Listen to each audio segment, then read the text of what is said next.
Dr. Katrisa L. Ford. Today, I'm here to give you a few tips on how to work with at-risk youth. Oftentimes, at-risk youth come with issues, problems, or behaviors that are not always seen. So a lot of times, there are a lot of emotions and feelings involved with a youth that places them to be known as at risk. As a professionals or as a parent, here are a few guidelines to help you in working with those youth. Tip number 1, power struggles. Do not engage in a power struggle with any youth.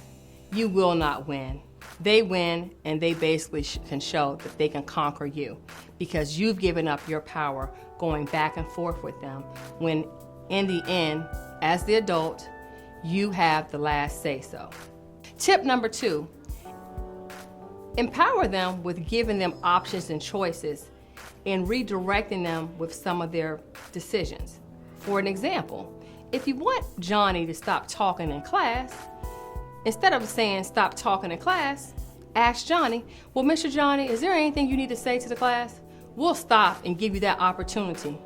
Most of the time, when you put Johnny on the spot, Johnny's not going to take advantage of it. And then if he does, after he's finished, you let Johnny know, well, thank you. So from this point on, I should have your full attention.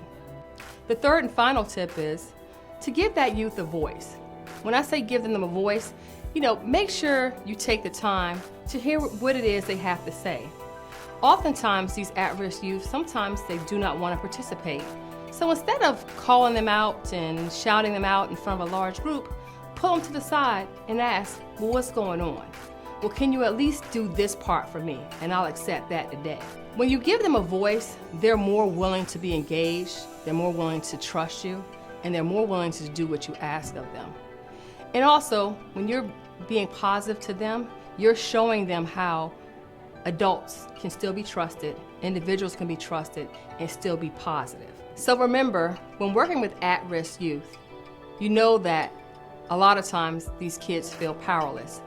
You as a profession, a parent, or just any adult, when working with them and providing positive support and positive role modeling, you're giving this child a sense of hope, security, and safety.